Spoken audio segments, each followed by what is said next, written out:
So hello positive people, welcome to another lecture. तो इस lecture में अपन क्या बात करने वाले हैं, ये है अपना न्यूटन्स लॉ ऑफ मोशन का चौथा लेक्चर। इस लेक्चर में अपन Newton's third law of motion के बारे में बात करने वाले हैं। Normal force, tension force, equilibrium of the force, इन सब चीज़ों के बारे में डीपली जाने वाले हैं और सारे के सारे न्यूमेरिकल्स फोड़ने वाले हैं। तो बने रहो मेरे साथ इस वीडियो में। चलो अपन अब स्टार्ट करते हैं अपना ये वीडियो, ठीक है। तो सबसे पहले स्टार्ट करते हैं Newton's third law of motion से। ये बहुत ज़्यादा न्यूटन का फेमस लॉ है ना, क्योंकि ये मीम्स में यूज़ होता है हम बोल सकते हो, चलो ठीक है। तो ये बोलता क्या है, ये अपन सब 9वीं में भी पढ़ चुके हैं इसको, अब अभी फिर से पढ़ने वाले हैं। तो चलो देखते हैं बोलता क्या है Newton's third law of motion. तो इसका सिंपल सा स्टेटमेंट आता है, every action has an equal and opposite reaction. कई लोग इसका मतलब जान के इसको याद करते हैं, कई लोग बिना जाने याद कर लेते हैं। अपन मतलब जान लेते हैं, ठीक है। वही बात है, अपन दीवार को मारेंगे, दीवार अपने को मारेगा।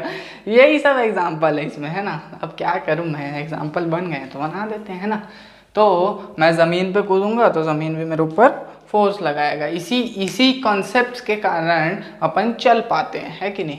तो मतलब क्या, मतलब अगर ये एक पार्टिकल इसकी तरफ और ये एक पार्टिकल इसकी तरफ, ये 1 है ये 2 है, तो 1 वाला फोर्स जो है लगा रहा है 2 की तरफ, फोर्स ऑन 2, और 2 वाला फोर्स लगा रहा है 1 की तरफ। तो ये दोनों जो है फोर्सेस इक्वल लगा रहे हैं, ठीक है। तो इनका जो है एक रिएक्शन पेयर बन जाता है। वो रिएक्शन पेयर कैसे वर्क करता है, F12 is negative of F21, ठीक है। ऐसे ये बहुत सारी जगह देखने को मिलता है। ये इस चीज़ का जो उदाहरण है वो, ठीक है। हम लोग मारते हैं दीवार को, दीवार भी मारते हैं, हमारे हाथ में लग जाता है ना, इसी कारण, ठीक है। ये नहीं होता तो हम लोग सिर्फ दीवार को मारते हैं, हमारे हाथ में कुछ नहीं होता, समझ रहे हो। और प्रैक्टिकल एग्जाम्पल में तो है ही, किसी को भी धर के पीट दो, अभी सामने से दे देगा 2-4 मुक्का, है ना। वही है भाई साहब ये, बस। अब जो है इसमें जो है मेन चीज़ ये है कि जब एक्शन रिएक्शन पेयर है, इक्वल फोर्सेस लगते हैं अपोजिट डायरेक्शन में, तो ये कैंसल क्यों नहीं करते, ठीक है। क्योंकि ये दोनों जो है अलग अलग बॉडीज पे लगते हैं। जैसे मैं स्विमिंग कर रहा हूँ, मान लें, उसमें भी एक्शन रिएक्शन पेयर लगता है। तो स्विम किया तो मैं एक एक्शन दिया किसको, वाटर को, ठीक है। तो एक्शन फोर्स किस पे लगा, वाटर पे। वही वाटर एक रिएक्शन फोर्स मेरे को दे दिया सामने, तो मैं ऐसे एक एक्शन फोर्स दिया और वाटर मेरे को रिएक्शन फोर्स दिया, तो मैं आगे बढ़ गया पानी में, समझ रहे हो। ऐसा कुछ खेल होता है इसमें, ठीक। तो जो एक्शन रिएक्शन पेयर है वो कैंसिल क्यों नहीं करता एक दूसरे को, क्योंकि वो अलग अलग बॉडीज पे लगता है, ठीक है। तो हम लोग चल कैसे पाते हैं भाई साहब, है ना। हम लोग मान लेते हैं ये धरती है बड़ा सा, यहाँ पे मैं खड़ा हूँ छोटा सा, मैं बहुत छोटा हूँ, धरती बहुत बड़ा है, मैं चलता हूँ तो मैं लगाया पृथ्वी के ऊपर फोर्स, तो पृथ्वी भी मेरे ऊपर फोर्स लगाया, हाँ ये तो मैं समझ गया। तो मैं चलने लगा, तो क्या पृथ्वी भी चलता है, हाँ। अर्थ भी जो है तुम्हारे रेस्पेक्ट में एकदम थोड़ा सा नेग्लिजिबल के बराबर जो है, क्योंकि तुम्हारा मास अर्थ के मास के नेग्लिजिबल है एकदम, ठीक है। तुम रहो या ना रहो, अर्थ को कोई फर्क नहीं पड़ता है ना। उसी प्रकार तुम इतना छोटा सा फोर्स लगाते हो अर्थ पे कि उस पे अर्थ का जो है कोई प्रभाव नहीं पड़ता, एकदम नेग्लिजिबली वो डिस्प्लेस होता है, ठीक है। तो वो डिस्प्लेस नहीं ही होता है मान लेते हैं, ठीक है। लेकिन इस रूल के अकॉर्डिंग वो होता है, लेकिन एकदम थोड़ा सा होता है, नेग्लिजिबल, है ना, ऐसा टाइप का बोला जाता है। इसीलिए अपन चल पाते हैं। तो मतलब मैं इस पृथ्वी पे फोर्स लगाया तो क्या पृथ्वी भी थोड़ा सा मूव हुआ है, हाँ हल्का थोड़ा, एकदम थोड़ा सा, बहुत ज़्यादा थोड़ा, बहुत ही ज़्यादा थोड़ा, है ना, इतना थोड़ा सा, इत्तू सा बोल सकते हो, ठीक। तो ये तो हो गई हम कैसे चलते हैं, पृथ्वी कैसे चलता है, ऐसा वैसा वाला बात। अब जो है मेन 4 पॉइंट्स के बारे में बात करते हैं। Action reaction pair is applicable in both state of rest and motion. दोनों, रेस्ट और मोशन दोनों में लग सकता है एक्शन रिएक्शन पेयर, है ना। एक्शन रिएक्शन रेस्ट पे कैसे लगेगा, मान ले मैं रेस्ट पे हूँ, मेरे ऊपर कोई लगा दिया, और मोशन पे कैसे लगा, कोई मूव कर रहा है उस पर लगा दिया है ना। और क्या है, action reaction law is also applicable for body which are not in physical contact. जैसे ये अर्थ है और इसके बीच, अर्थ और इसके बीच मान लेते हैं मैं इसको फेंकता हूँ ऐसे, ठीक है, तो अर्थ क्या इस पर फोर्स लगाया, ग्रेविटेशनल फोर्स नीचे, हाँ, क्या ये भी अर्थ के ऊपर फोर्स लगाएगा, एक ग्रेविटेशनल फोर्स, हाँ ये भी लगाएगा, लेकिन नेग्लिजिबली छोटा होने के कारण से इसका फोर्स कोई मान नहीं रखेगा अर्थ के फोर्स के रेस्पेक्ट में, ठीक है। They always act on two different bodies, है ना, ये दोनों जो है फोर्सेस अलग अलग बॉडीज पे एक्ट करती है। और चौथा, they never cancel each other because they are exerted on two different bodies, हाँ ठीक है। होप कि ये जो न्यूटन्स थर्ड लॉ है ये क्लियर हो गया होगा, ठीक है। अब जो है अपन इसके जो है कोई इसके तो क्वेश्चंस नहीं लगाएंगे, ऐसे इससे आता भी नहीं है ज़्यादा कुछ, इसी कारण, ठीक है। इन चार चीज़ों को नोट कर लेना, ठीक है, इसको नोट कर लेना और इसको नोट कर लेना और इसको नोट कर लेना, सबको नोट कर लेना, ठीक है। अब जो है अपन आगे की तरफ बढ़ते हैं, ठीक है, और इस लेक्चर में आगे बढ़ते हैं। और क्या, इसमें ज़्यादा कुछ खास था नहीं, ठीक, इसका तुम लोग ले लो स्क्रीनशॉट। तो अब बात करते हैं अपन फ्री बॉडी डायग्राम की, ठीक है। ये फ्री बॉडी डायग्राम क्या होता है यार, अपन जानते हैं इस चीज़ को, लेकिन नाम नहीं पता था। जैसे free body diagram, it is a diagram which shows, it is a diagram which shows the number of external force acting on a object। किसी ऑब्जेक्ट पे कितने एक्सटर्नल फोर्सेस लग रहे हैं वो कौन बताता है, फ्री बॉडी डायग्राम। जैसे मान लेते हैं ये एक ऑब्जेक्ट है, इस पर मैं इधर से फोर्स लगाया, इधर से फोर्स लगाया, इससे इधर से फोर्स लगाया, इधर से फोर्स लगाया, ठीक है, तो क्या ये इसका फ्री डायग्राम हो गया, हाँ यही है फ्री बॉडी डायग्राम, ठीक है। तो वैसे ही कोई भी बॉडी सिर्फ ऐसे खड़े है तो नीचे उसके चुपचाप mg लगता है, जिसको अपन वेट बोलते हैं, ठीक है। तो इसको ऐसे बना दोगे ना तो ये बस ये फ्री बॉडी डायग्राम हो जाता है। तो बहुत सारे फोर्सेस है, जैसे weight, normal force, tension, frictional force, elastic force. तुम लोग को सिर्फ पता है वेट, नॉर्मल फोर्स नहीं जानते, टेंशन नहीं जानते, फ्रिक्शनल फोर्स भी नहीं जानते, इलास्टिक स्प्रिंग फोर्स भी नहीं जानते। इन सब फोर्सेस को मिला के भी फ्री बॉडी डायग्राम्स बनाए जाते हैं, लेकिन ये दोनों तुम लोगों को समझ में आएगा इसीलिए बनाया हूँ, ठीक है। तो समझ लेना कि कोई भी पार्टिकल का एक्सटर्नल फोर्स दिखा रहा है कोई डायग्राम तो उसको फ्री बॉडी डायग्राम बोलते हैं, ठीक है।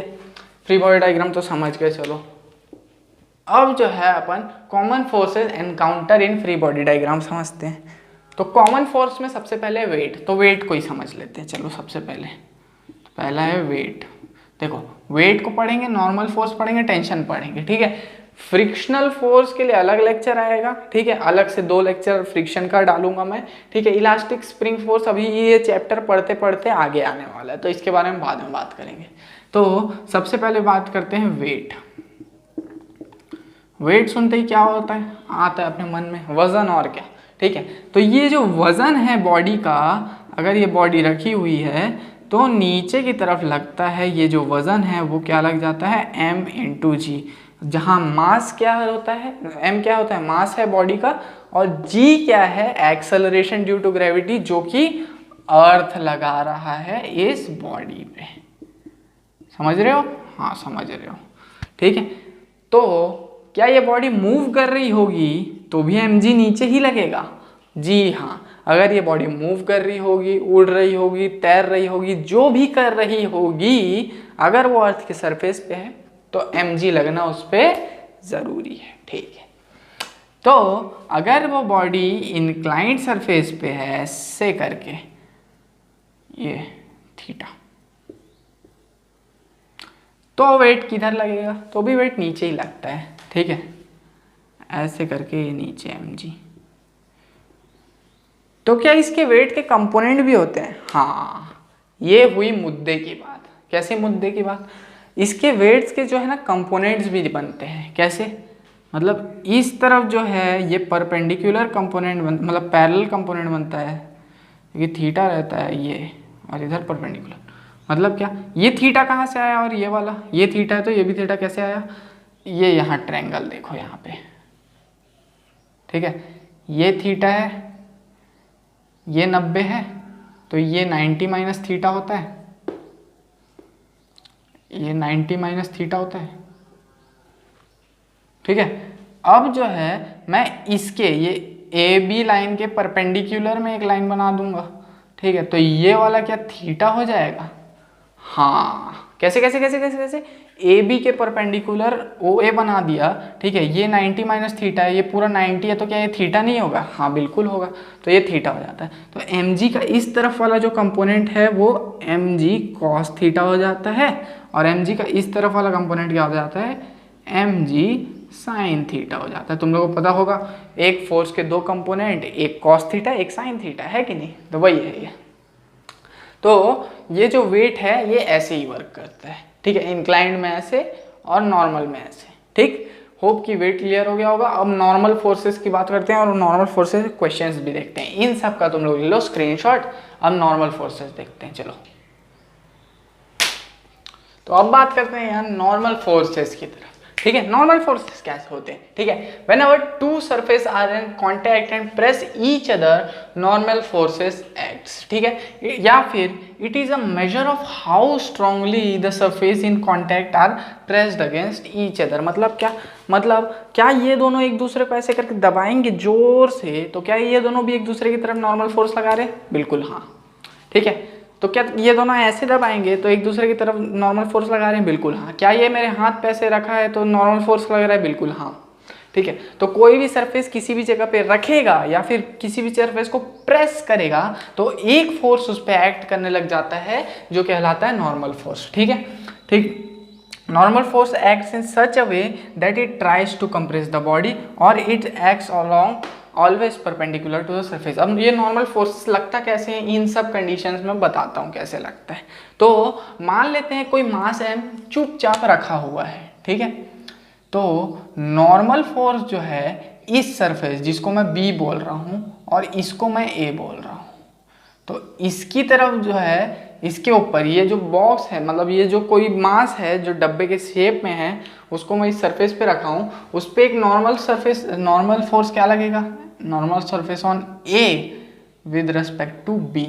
लेकिन इसका जवाब भी ये ईंट का जवाब भी ये पत्थर से देना जानता है। तो इस एन ए बी के बदले ये जो है ये जो मास है ये एक एन ये इस सरफेस पे एक नॉर्मल फोर्स और लगा देगा जिसको अपन बोलेंगे एन बी ए, ठीक है, जैसा कि एक्शन रिएक्शन पेयर में होता है, equals to negative of N B A. ये नेगेटिव किस लिए, इक्वल है मैग्नीट्यूड में लेकिन अलग अलग बॉडीज पे लग रहा है और अलग अलग डायरेक्शंस में लग रहा है, ठीक है भाई साहब। तो इस प्रकार से नॉर्मल फोर्सेस जो है वो एक्ट करती है, ठीक है। तो क्या कोई भी चीज़ एक दूसरे के अलोंग प्रेस होंगी तो नॉर्मल फोर्स एक्ट करेगा, हाँ कोई भी चीज़, किसी भी चीज़ के लिए ये जो है क्या बोलते हैं रिलेबल है।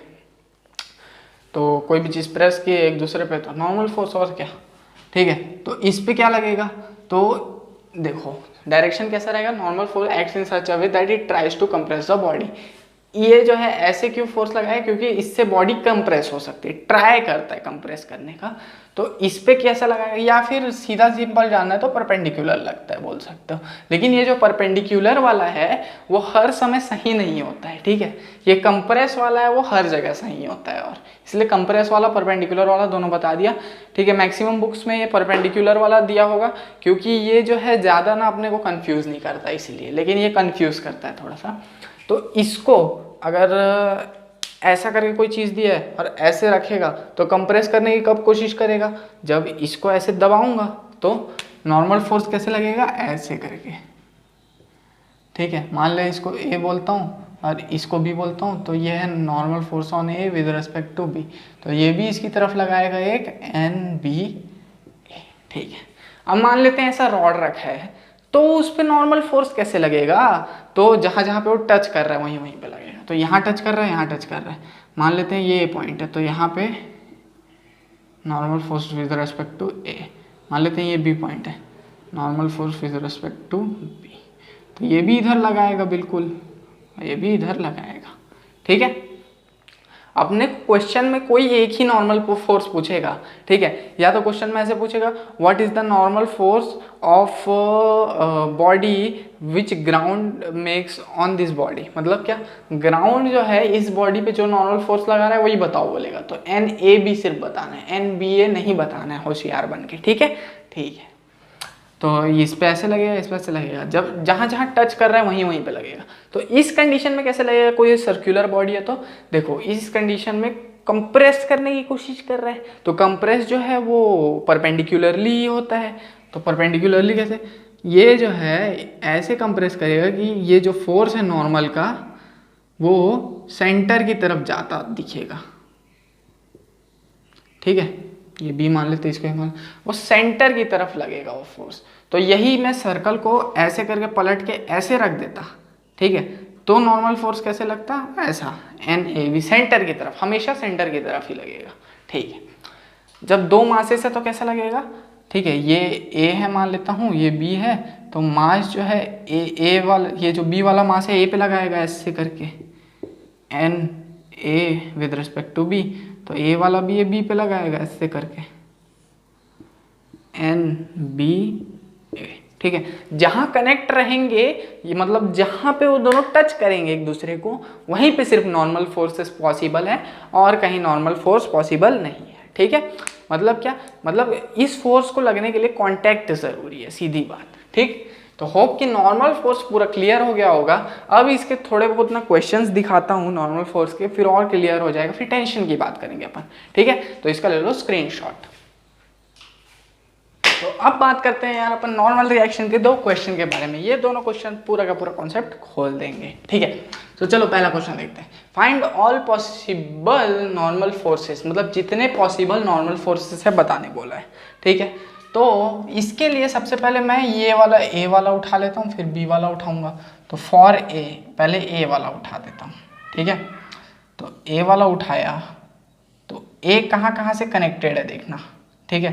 पहले तो ज़मीन से टच्ड है और दूसरा इस वाले से टच्ड है, ठीक है। और इधर से 100 न्यूटन लग रहा है, 100 न्यूटन, तो मतलब एक नॉर्मल फोर्स N1 तो इधर लगेगा, ठीक, और एक नॉर्मल फोर्स N2 जो है वो इधर लगेगा, ठीक है। इसका मास है 10 किलो, तो 10 किलो है तो नीचे mg करके 10 × 10 लग जाएगा क्या, 100 mg = 100। तो क्या ये जो नॉर्मल फोर्स फर्स्ट वाला है वो मेरे पास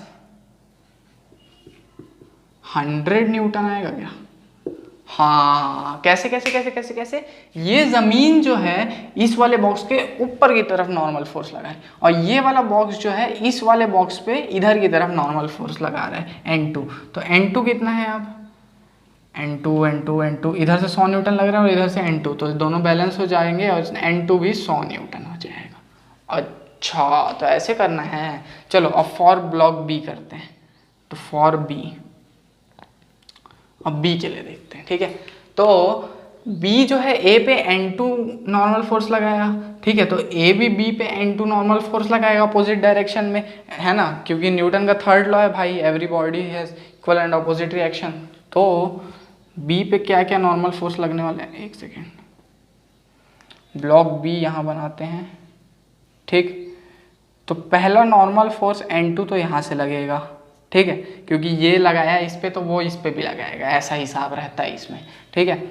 एक फोर्स यहाँ से लग रहा है जो कि है 50 न्यूटन का, और यहाँ नॉर्मल से मतलब परपेंडिकुलर से 30 डिग्री पे है वो, ठीक है। और क्या लग रहा है, और इस सरफेस के कांटेक्ट में है वो, ठीक है। तो यहाँ से भी एक N3 लगेगा और नीचे वाला जो है इस पे एक फोर्स ऊपर की तरफ लगाएगा N4, मतलब 3 तो फोर्स इस पे लगने वाले, N2 N4 N3, ठीक है। N2 तो अपने को मिल चुका है यहाँ से 100 न्यूटन, है ना। तो अब N3 और N4 पता लगाना है, तो कैसे पता लगाएंगे, तो पहले ये 50 न्यूटन है ना, उसका ये वाला x वाला कंपोनेंट मतलब इस तरफ वाला कंपोनेंट ले लेते हैं, N3 के साइड वाला कंपोनेंट, तो आ जाएगा N3 plus 50 sine 30, 50 sine 30 is equals to N2 लिख सकता हूँ क्या? कैसे कैसे कैसे लिखा? N2 इधर की तरफ जा रहा है, N3 प्लस 50 साइन 30 इस तरफ जा रहा है। 50 साइन 30 इधर लिख देता हूँ, 50 साइन 30, 50 इधर, 50 साइन 30 इधर, ठीक है। तो N3 plus 50 sine 30 is equals to N2, हाँ हो तो जाएगा, ठीक। और N4 तो नहीं, पहले N3 निकाल लेते हैं। तो N3 is equals to N2 कितना है 100 माइनस 50 साइन 30, साइन 30 होता है हाफ, तो 50 में मतलब 25 हो जाएगा ये, मतलब ये हो जाएगा 75 न्यूटन। N3 आ जाएगा 75 न्यूटन। अब फोर्थ वाला ना, तो N4 ऊपर जा रहा है, ठीक है, mg नीचे लग रहा है और 50 cos 30 भी नीचे ही लग रहा है। तो N4 is equals to mg plus 50 cos 30, ठीक है। तो ये कितना हो जाएगा mg, ये 20 का है तो 20 तो 200 प्लस 50 cos 30, 50 cos 30 होता है √3/2, मतलब 25√3, तो N4 आ जाएगा इतना, ठीक है। 200 प्लस 25√3, ये क्या आ जाएगा? N4 का वैल्यू। ये सारे जितने पॉसिबल नॉर्मल फोर्सेस थे उन सब का वैल्यू आ गया, N1 N2 N3 N4, ठीक है। अब ये वाला क्वेश्चन देखते हैं। Find normal forces eight A and B। A और B पे नॉर्मल फोर्स बताओ जब सेंटर से A का डिस्टेंस है 3 और सेंटर से B का डिस्टेंस है 4, ठीक है। तो मान लेते हैं ये सेंटर ये वाला है A, तो ये 5 होना चाहिए, हाँ बिल्कुल, ठीक है। ये ऐसे करके डॉटेड बनाऊंगा, ये O है ये A है, तो ये 3 दिया है मेरे को, तो ये थीटा कितना होगा, ठीक है। तो साइन थीटा होता है perpendicular by base, sine theta होता है परपेंडिकुलर बाय बेस, मतलब 3/5, मतलब थीटा यहाँ 37 डिग्री है। कैसे? क्योंकि साइन 37 3/5 होता है, ठीक है। अब बी वाला देखते हैं, ठीक है। तो मान लेते हैं ये O है और ये B है और ये 5 है और ये जो है ये 4 दिया हुआ है अपने को, ठीक है। और क्या दिया है? और कुछ नहीं दिया है, ये थीटा। तो इसमें थीटा क्या आएगा? Sine theta is equal to perpendicular by 4/5, मतलब थीटा यहाँ 53 डिग्री आया है। मतलब क्या? OB के बीच जो है हॉरिजॉन्टल से 53 डिग्री है और इसके बीच 37 डिग्री है। अब मैं ये निकाला क्यों हूँ? क्योंकि मेरे को पता है कि A और B पे जो नॉर्मल फोर्स लगने वाला है वो हमेशा सेंटर की तरफ लगता है। इन सब केसेस में नॉर्मल फोर्सेस सेंटर की तरफ लगते हैं। तो O को ले लेता हूँ मैं, ये पॉइंट O है, तो O पे एक फोर्स इधर की तरफ लगने वाला है A के कारण से, ठीक है। एक फोर्स इधर की तरफ लगने वाला है B के कारण से। A वाला फोर्स जो है वो 37 डिग्री है, B वाला फोर्स जो है वो 53 डिग्री है, यहाँ से पता चला है, ठीक। और क्या फोर्स? एक फोर्स नीचे लगने वाला है mg, कितने का है ये? 10 किलो का है, 10 kg, 10 किलो का है, तो 100 न्यूटन नीचे लगने वाला है mgr, ठीक है। अब अपने को पता लगाना है कैसे, ठीक है। तो एक N1 इधर लग रहा है समझ लेते हैं और एक N2 इधर लग रहा है। तो पहले तो इसका इक्वेशन बनाते हैं। तो N1 और N2 का x वाला कंपोनेंट देखते हैं। तो N1 cos 37 is equals to N2 sine 53, ठीक है। तो N1 cos 37 कितना हो जाएगा? नहीं cos 53 यार, मैं भी क्या, cos 53। तो N1 cos 37 कितना हो जाता है? 4/5 और N2 साइन cos 53 मतलब 3/5, ठीक है। ये होता है, तो 5 कट जाएगा, 4N1 is equals to 3N2 आ जाएगा, ठीक है। अब परपेंडिकुलर वाला कंपोनेंट लेते हैं। तो N1 sine 37, N1 sine 37 plus N2 sine 53, N2 sine 53 is equals to 100 newton, ठीक है।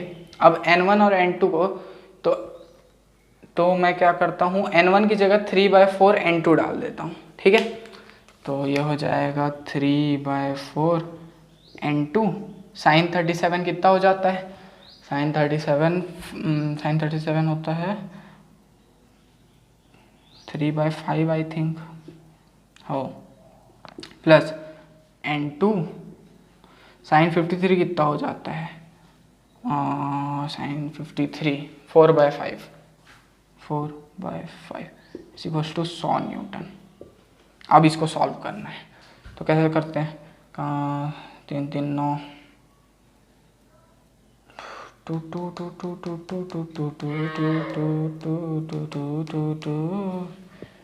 क्या किया जाए, तो ये हो जाएगा 9 N2/20 प्लस 4 N2/5। तो इसको और नीचे 5 ले लेते हैं, नहीं नीचे 20 ले लेते हैं, काम करते हैं। तो 9 N2 का 9 N2 रहेगा ये, प्लस 5 4 सा तो 4 4 तो 16 N2 हो जाएगा। तो ऊपर हो जाएगा 25 N2/20 इज इक्वल्स टू 100। एक सेकेंड, फ्रेम में है ना ये, हाँ आ गया है। 25 N2/20 इज इक्वल्स टू 100, यहाँ पे कर रहा हूँ अब मैं।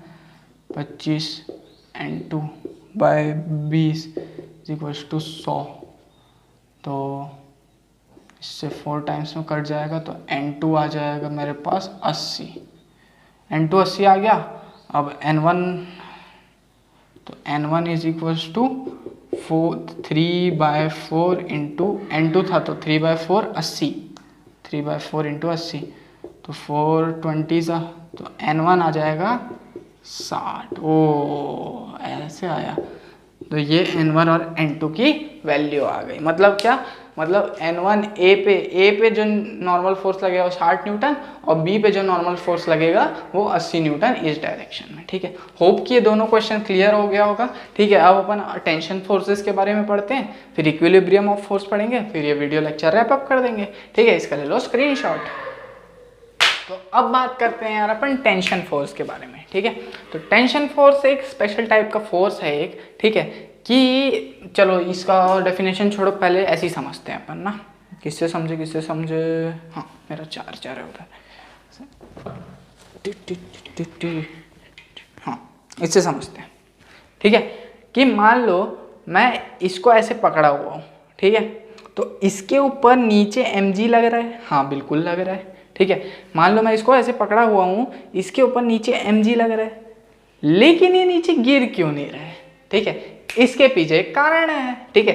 तो क्या कारण है, वो कारण जो है जिसके कारण ये गिर रहा नहीं है वो है टेंशन। अब तुम लोग बोलोगे कुछ नहीं भाई, रस्सी बंधा हुआ है इसलिए नहीं गिर रहा, हाँ वो तो है, लेकिन रस्सी ब्रेक क्यों नहीं हो रहा है इसके फोर्स के कारण, और ये नीचे क्यों नहीं गिर रहा है, क्योंकि इस रस्सी पे भी एक टाइप का फोर्स लगता है जो सिर्फ और सिर्फ एक ही टाइप का है, ठीक है।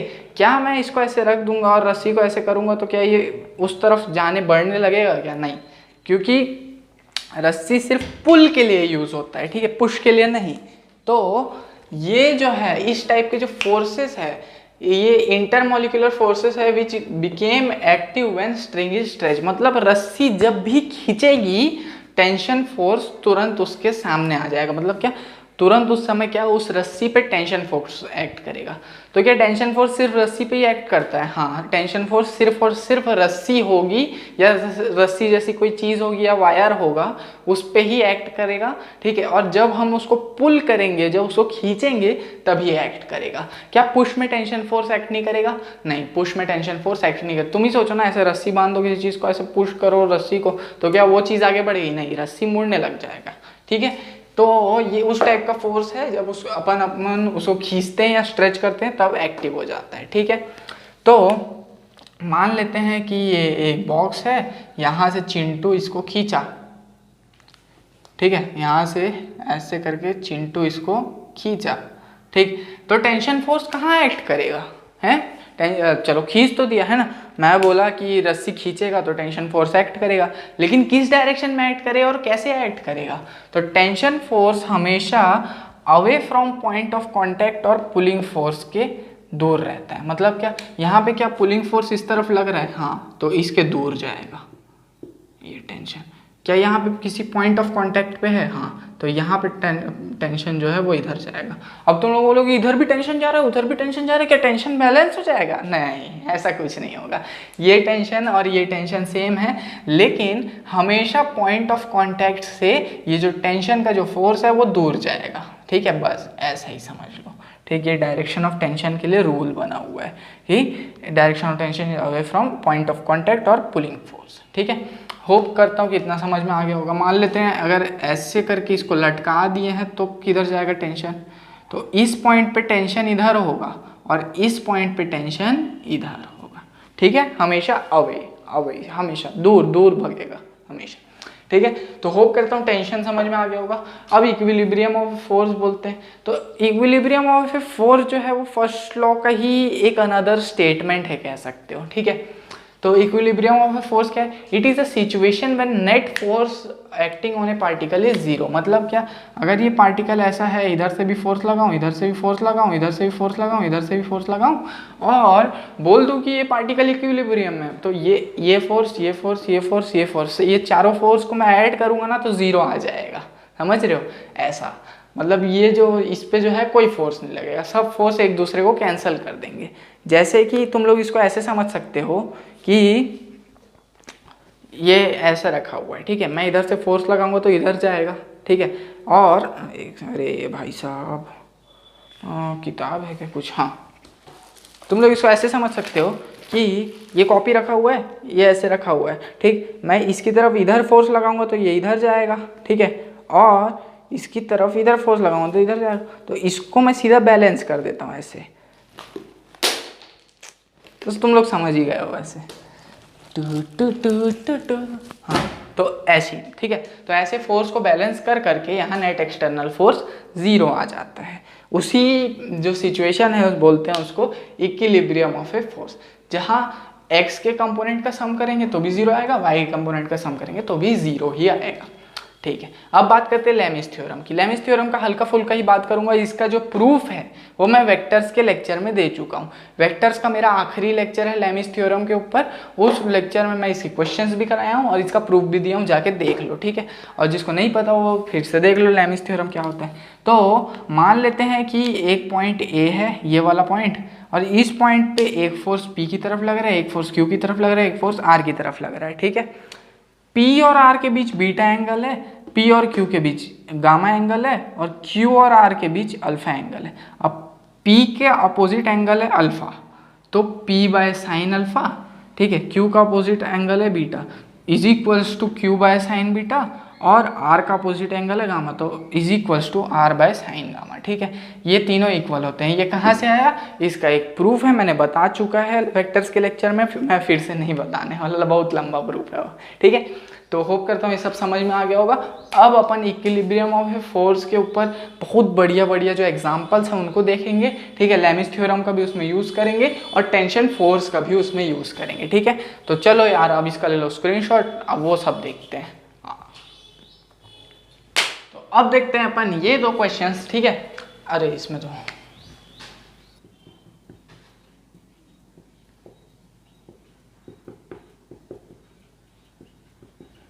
ठीक है, तो चलो पहले ये वाला देखते हैं। The breaking strength of string, ठीक है, connecting wall and block B is 175 newton. मतलब इस वाले का जो ब्रेकिंग स्ट्रेंथ है वो 175 न्यूटन दिया है। Find magnitude of weight of block A, इसका कितना वेट होना चाहिए? For which system will be stationary block B weighs 700 newton. अच्छा, मतलब ये 70 किलो का है, 700 न्यूटन नीचे लग रहा है इस पर। ठीक है, तो अपने को क्या बताना है? Magnitude of weight of block ए। ठीक है, इसका जो है नीचे जो वेट लग रहा है वो बताना है। ठीक है भाई साहब, तो अपन सबसे पहले स्टार्ट करते हैं बी के फ्री बॉडी डायग्राम से।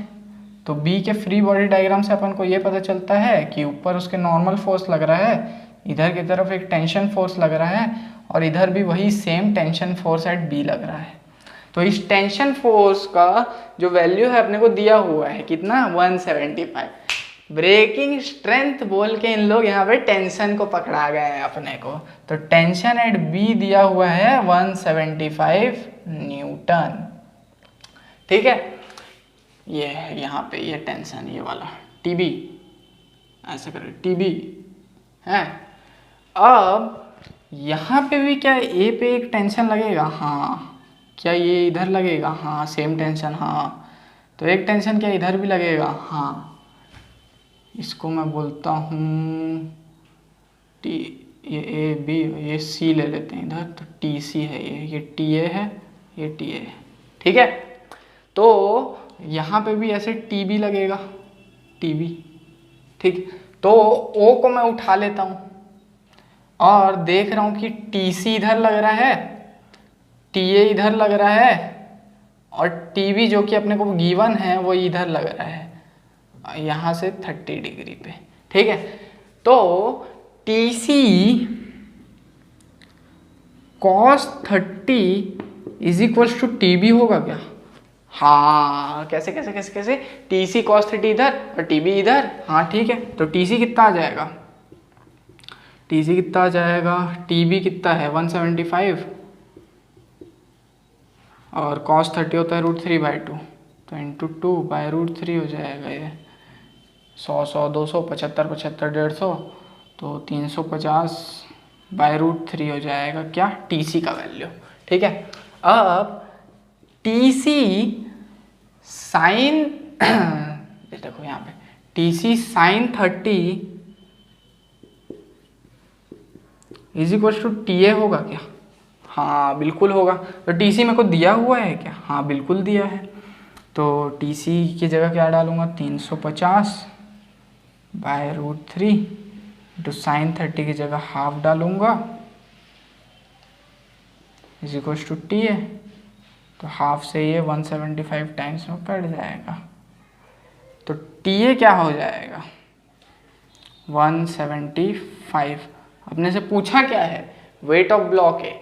तो क्या वेट ऑफ ब्लॉक ए जो है वो टी ए के इक्वल होगा क्या? देखो ध्यान से, नीचे वेट ऑफ ब्लॉक ए लग रहा है, ऊपर टी ए लग रहा है, ठीक है। और एफ ऑफ वाई, जितने भी एक्सटर्नल फोर्सेस रहते हैं उसमें वाई में वो जीरो हो जाएंगे। कैसे? इक्विलिब्रियम ऑफ फोर्स से, ठीक है। तो यहाँ पे T A is equal to W is equal to 175/√3 होगा, तब जाके अपना जो ये है ये सब क्या स्टेबल रह पाएगा, ठीक है। ये ऐसे करना था। अब ये वाला देख लेते हैं। ये क्या बोलता है कि इन सब स्ट्रिंग्स में, ये ए है, ये बी है, ये सी है, इन सब में टेंशन बता मेरे भाई, ठीक है। तो चलो बताते हैं, ठीक। तो ओ वाला पॉइंट ले लेते हैं। तो इधर लग रहा है टेंशन एट ए, ये 37 डिग्री है, तो क्या ये भी 37 डिग्री होगा? हाँ। तो इधर लग रहा है टेंशन एट बी 37 डिग्री पे, और नीचे लग रहा है टेंशन एट सी, ठीक है। और इसका फ्री बॉडी डायग्राम देखिए 30 किलो का, तो नीचे 300 न्यूटन लग रहा है mg और ऊपर लग रहा है tc। तो tc यहाँ पे 300 न्यूटन हो जाता है, ठीक है। तो tc का वैल्यू तो सीधा सीधा पता चल गया मेरे को, ठीक है। तो tb कैसे निकलेगा? तो tb निकालते हैं, tb कॉस नहीं साइन लेना पड़ेगा। क्यों? क्योंकि साइन वाला कंपोनेंट इधर है। तो T B sine 37 is equal to T C बोल सकता हूँ क्या? हाँ, टी बी साइन 37 ऊपर, टी सी नीचे, ठीक है, दोनों इक्वल हो गए।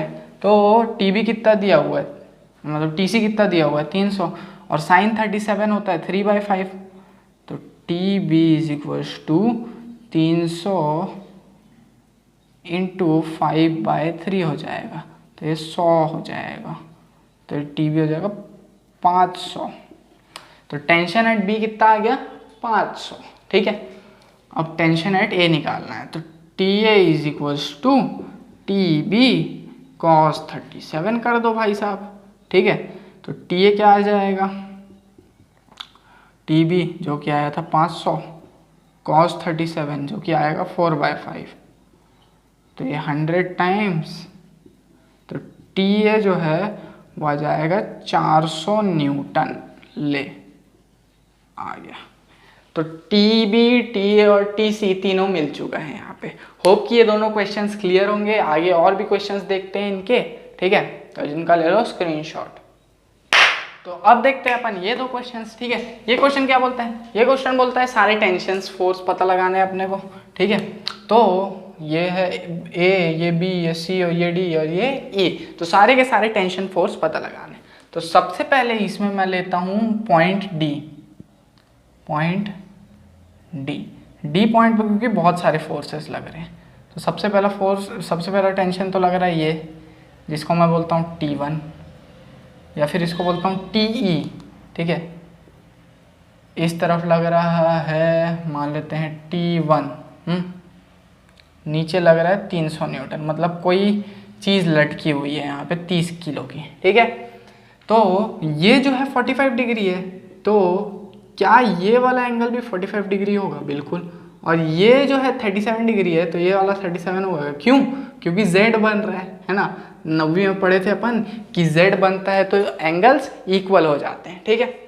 तो अपने को ये पता चल गया कि यहाँ से 45 डिग्री है, यहाँ से 37 डिग्री है, ठीक है। अब जो है अपन को पता लगाना है कि ये सारे टेंशन्स का वो कितना है, वैल्यू कितना है, ठीक। तो मेरे को ये पता है कि यहाँ TE cos 45 plus T1 cos 37 is equals to दिया है 300, और TE sin 45 is equals to दिया है T1 sin 37, ठीक है। एक y वाला कंपोनेंट पहले लेके देखे तो ये आया, x वाला कंपोनेंट में ये आया, तो पहले ये x वाला कंपोनेंट सॉल्व कर लेते हैं। तो sin 45 होता है 1/√2, तो TE/√2 is equals to T1 sin 37 होता है 3/5, 3/5, ठीक है। तो TE इज इक्वल्स टू 3√3/5 हो जाएगा, ठीक। अब इधर देखते हैं, तो ये हो जाएगा TE cos 45, तो TE/√2, एक सेकेंड, 1/√2 है यार ये, ठीक है, 1/√2 है, ठीक है। तो TE/√2 यहाँ हो जाएगा इसका, प्लस T1 cos 37, T1 4/5, मतलब 4T1/5 बोल सकते हो, इज इक्वल्स टू 300, है ना, ये है। अब TE/√3 यहाँ पे 3/5 T1 है, ठीक। तो यहाँ से यहाँ पे डालूंगा मैं, ठीक है, TE/√2 का वैल्यू, तो ये आ जाएगा 3T1/5 plus 4T1/5 is equals to 300, ठीक। तो नीचे का 5 5 एक साथ, 4 3 7T1/5 इज इक्वल्स टू 300, तो ये हो जाएगा 7T1/5 इज इक्वल्स टू 300। तो T1 इज इक्वल्स टू आ जाएगा 300 × 5/7, 300 × 5 कितना हो जाएगा 1500/7, ठीक है। ये T1 हो जाएगा। ये T1 क्या है, ये वाला टेंशन, ठीक। तो ये TE कितना हो जाएगा, तो TE हो जाएगा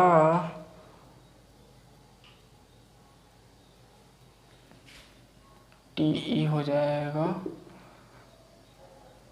1500/7 इंटू 3/5 इंटू √2, ठीक है। तो 5 से 500 टाइम्स नहीं 300 टाइम्स कट जाएगा, ठीक। तो 300 × 3 इंटू √2, TE हो जाएगा 300 × 3 900, 900√2/7। तो टेंशन एट E भी आ गया, टेंशन एट 1 भी आ गया, ठीक है।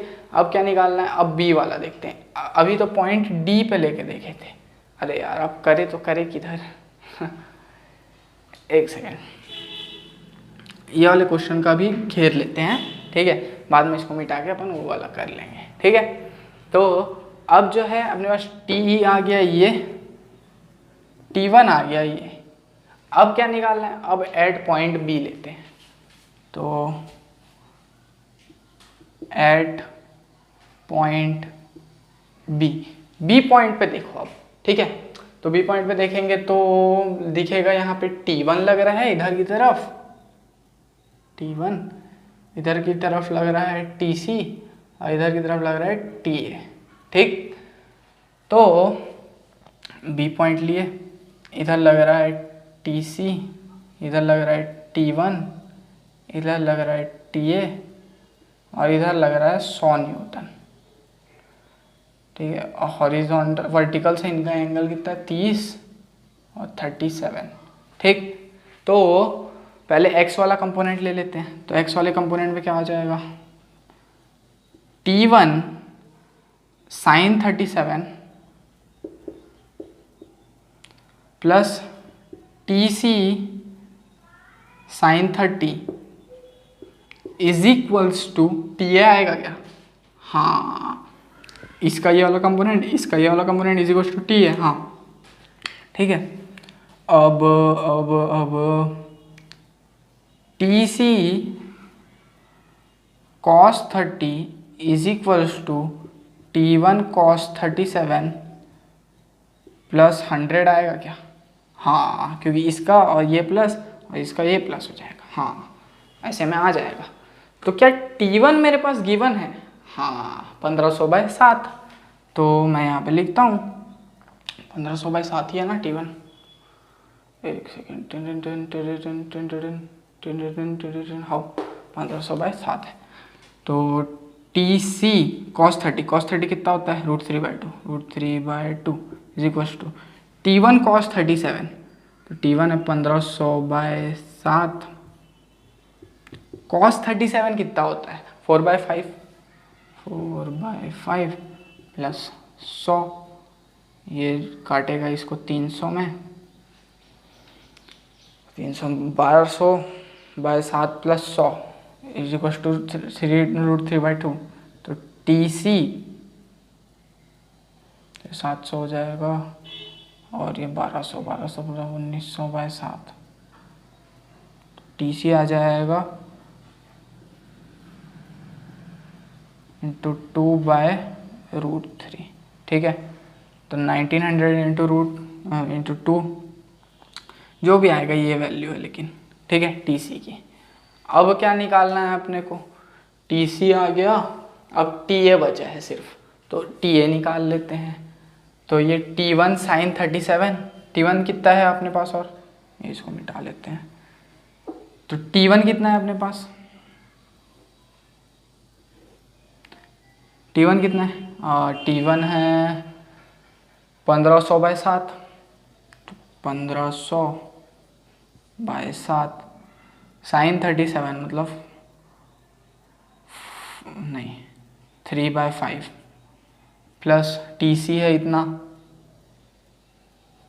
1900/7 इंटू 2/√3, ठीक है।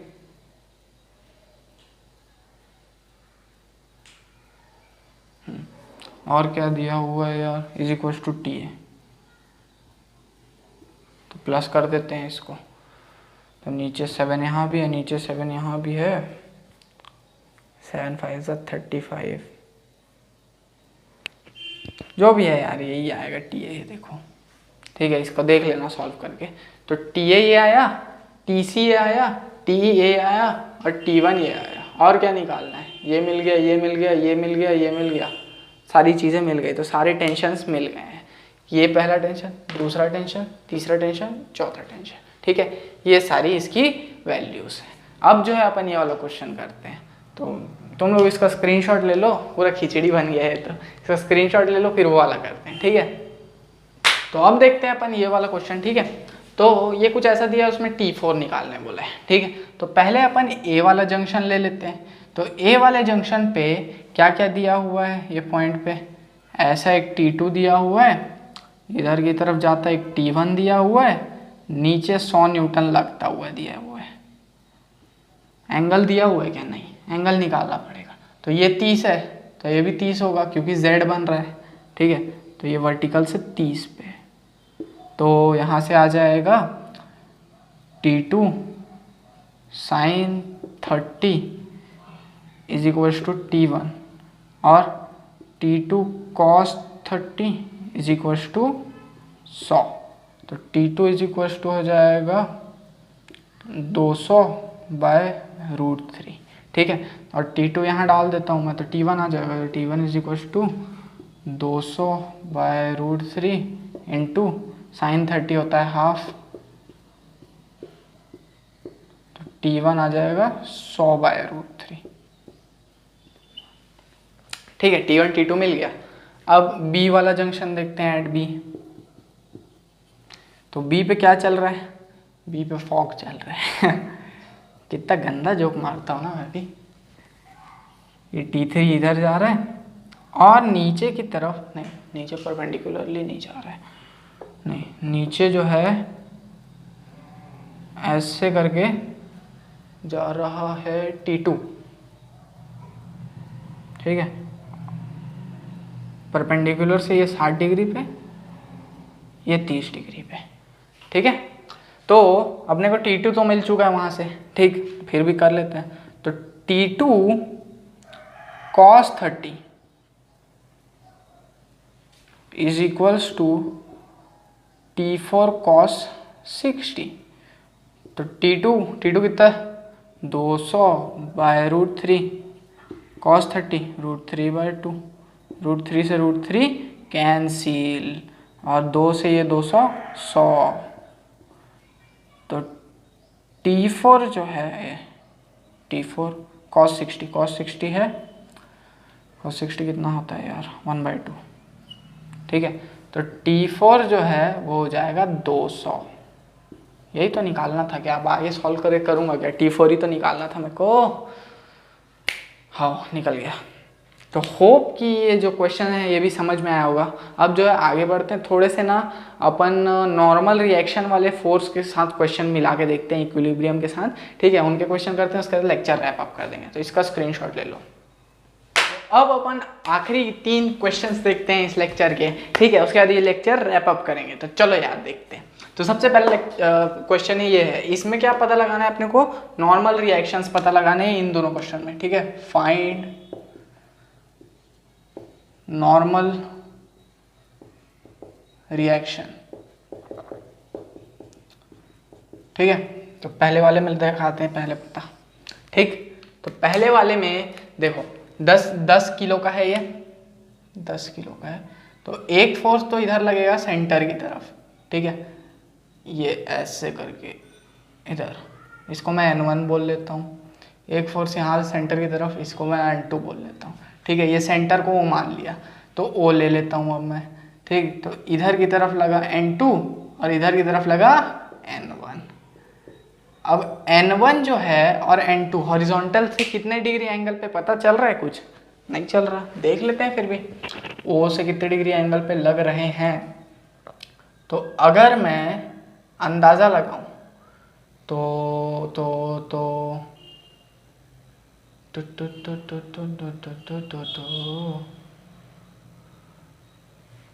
'O' से इसको पीछे लाया था, तो ये बनेगा 90 60, तो ये बनेगा, एक सेकेंड,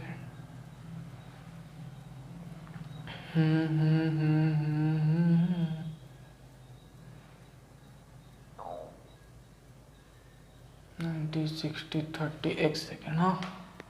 तो O से तो ये ऐसे करके दिया है, ये 60 डिग्री है। अगर ऐसे खींचता हूँ मैं तो ये भी 60 बनेगा और ये भी 60 बनेगा। तो इसके परपेंडिकुलर वाले लाइन यहाँ से 30-30 बनेंगे, ठीक है। तो मतलब ये जो है ऐसे करके हॉरिजॉन्टल से 30 डिग्री पे है। कैसे 30? अगर इनके बीच में ऐसे करके एक हॉरिजॉन्टल लाइन खींचूँ तो ये भी 60 होगा, ये भी 60 होगा, है ना। तो इनसे परपेंडिकुलर है, तो 60 + x = 90, तो 30 डिग्री हो जाएगा। ये वाला पॉइंट देखना, ए वाला, ये पॉइंट ए है, तो ठीक। तो यहाँ से ऐसे ये 60 डिग्री, तो ये 30 डिग्री होना है, तो ये भी 30 डिग्री हो जाएगा और ये भी 30 डिग्री। और नीचे लग रहा है अपना mg जो कि 10 किलो का है, तो 100 लग रहा है। तो N2 sin 30 + N1 sin 30 = 100 और N2 cos 30 is equals to N1 sine cos 30, क्योंकि दोनों सेम है तो N1 is equals to N2 लिख दो, इसकी जगह ये डाल दो। साइन 30 कितना होता है, हाफ, हाफ प्लस हाफ 1, तो N2 इज इक्वल्स टू 100, और वही होगा N1 के लिए भी, ठीक है। तो N1 is equals to N2 is equals to 100 newton है, ठीक है। अब इसमें देखते हैं, तो इसमें जो है ये सेंटर है, तो सेंटर की तरफ यहाँ से ऐसे करके लगेगा एक नॉर्मल फोर्स जिसको मैं बोलूँगा N1, और यहाँ टच हुआ है तो यहाँ से एक नॉर्मल फोर्स लगेगा जिसको मैं बोलूँगा N2, ठीक है। N1 यहाँ से कितने डिग्री पे है, देखो इसको पीछे एक्सटेंड किया तो ये तो हो गया 90, ठीक है। ये ए वाला पॉइंट है, ए वाला पॉइंट है, उसको मैं जूम करके देख लूँ, ठीक है। तो ऐसे करके कुछ है, ये 30 है, ये 90 है, तो 90 plus 30 plus x is equal to 180, तो ये 60 डिग्री हो जाएगा। हाँ, तो ये भी क्या 60 डिग्री हो जाएगा, हाँ। और ये है 10 किलो का, तो ओ बनाता हूँ यहाँ पे,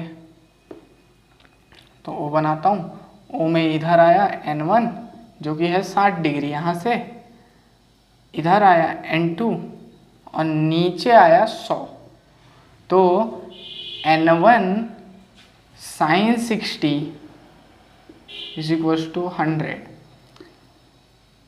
N2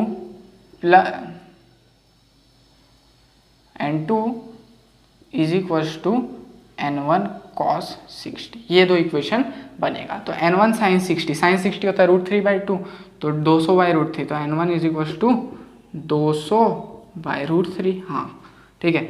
N2 कितना आ जाएगा, N2 आ जाएगा N1 cos 60 होता है हाफ, मतलब 2 is equals to 200√3 into cos 60 होता है हाफ, तो 100, तो N2 इज इक्वल्स टू 100/√3, ठीक है।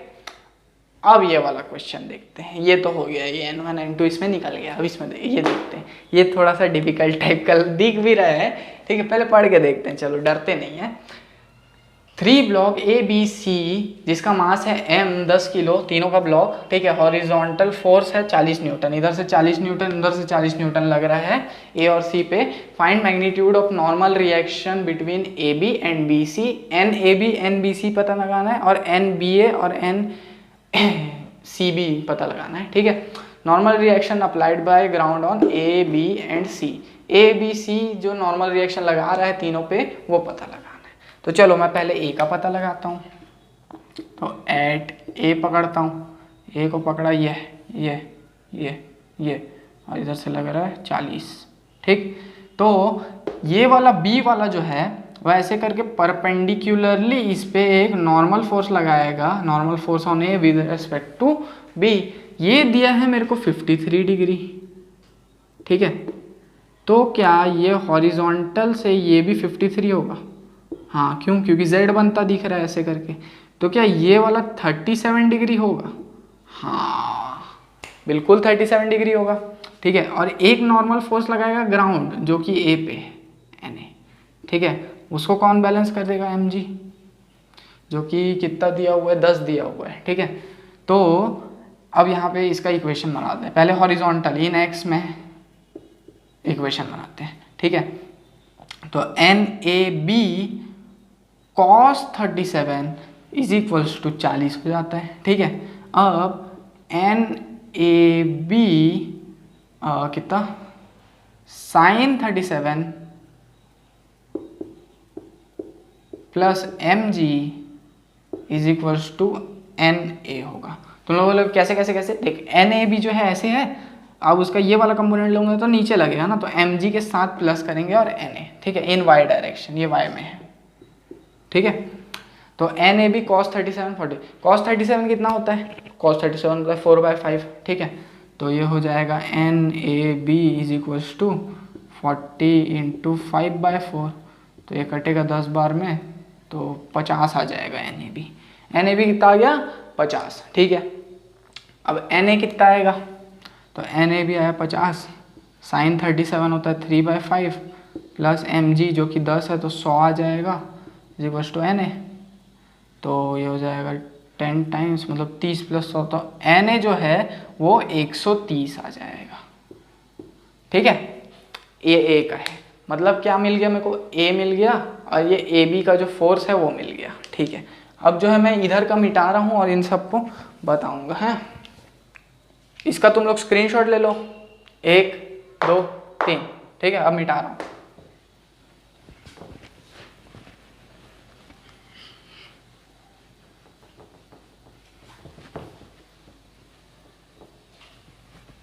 अब बी पे निकालते हैं। ठीक है,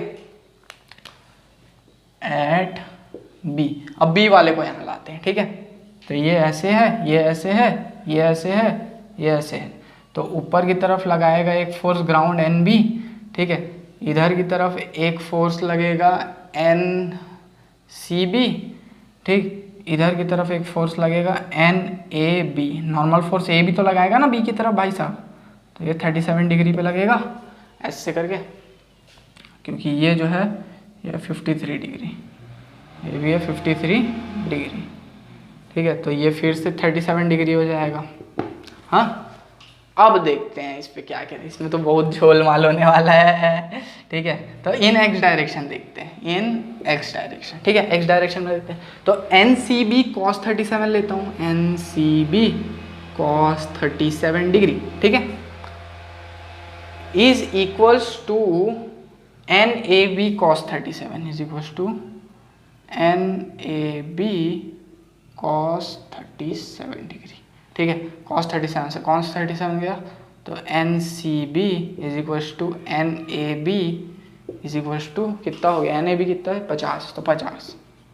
ठीक है, तो 50 का लग रहा है एन सी बी, 50 न्यूटन लग रहा है। ठीक है, अब ये वाला एन बी पता लगाते हैं। ठीक, तो एन सी बी साइन 37, ठीक है, plus M G is equals to N A B sine 37, A B sine 37। अब वाई डायरेक्शन में लगा रहा हूँ ना, एन ए बी साइन 37 मतलब ये एन ए बी, ये साइन 37 मतलब ऊपर का, प्लस एन बी।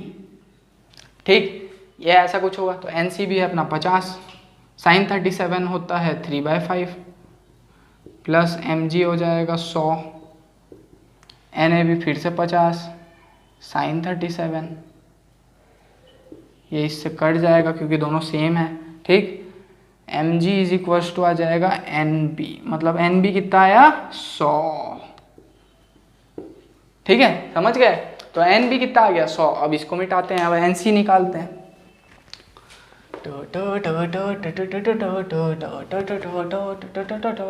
स्क्रीनशॉट ले लिया था ना, चलो नहीं भी लियोगे तो पीछे जाके ले लोगे, क्या दिक्कत है, तुम्हारा तो बढ़िया है भाई, आप ही का बढ़िया है बाबूजी। ठीक है, सी पे देखते हैं, चलो सी पे, सी सी सी।